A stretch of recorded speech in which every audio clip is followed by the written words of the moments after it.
जुडो मां ख़बर ॾींदा हलो त जुडो तालके जे यूसी मीर अला बचायो में हारिन सां फ्रॉड PWF NGO वारनि भाण जे बोरियुनि में लूण विझी सिराई करे हारिन खे ॾिनो। हारिन जी शिकायतुनि ते भाण वापसि कयो वियो। उन सिलसिले में ॻोठाणनि सुल्तान सियाल नगर लिगारी यार मोहम्मद कपरी ऐं ॿियनि ॿुधायो त community world service Asia Pakistan जेका जापान जे तावन सां आहे।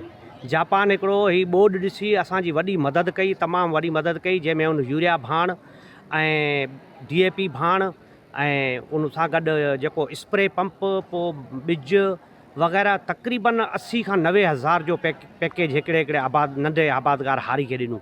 पर बदकिस्मती सां पाकिस्तान ख़ासि तौर ते सिंध जिते मुराद अली शाह, शर्जील मेमन इन्हनि जी करप्शन हुजे, उन्हनि सां मिली करे ऐं हिननि जो अॻुवाण आहे हिते जेको संभालण वारो ज़फ़र जूण जो, उन बाबति मालूम थियो त हू पाण माण्हू सही आहे। पर यूरिया भाण मंझि अधु लूणु मिलाए उहो ॾिनो वियो ऐं DAP में मुख़्तलिफ़ पथर ऐं ॿियूं शयूं मिलाए उहे ॾिनियूं वियूं। हिते जे माण्हुनि जॾहिं उहो भाण छटियो आहे झुॾे ऐं आसपास UC रोशनाबाद मीर अला बचायो में, त फसल सड़णु शुरू थी वियो आहे।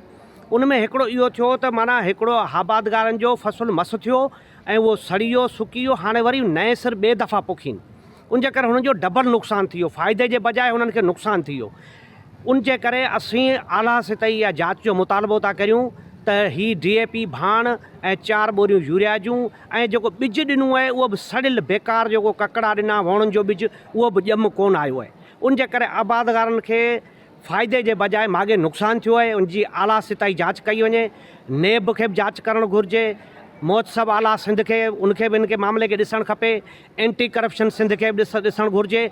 ऐं हीउ जेको असांजो ज़राइत खातो आहे, एग्रीकल्चर खातो ख़ासि तौर ते झुॾे जो, मीरपुर ख़ासि जो, छो उन्हनि वटि चकास जा ज़रिया कोन्हे छा? उन्हनि उहा चकास छो कोन कई? हेॾो नुक़सानु छो थी वियो? सुभाणे हिते झुॾो मंझि रैली आहे, पुराण ऐं नसीर छंडण ॿियनि मसइलनि ते।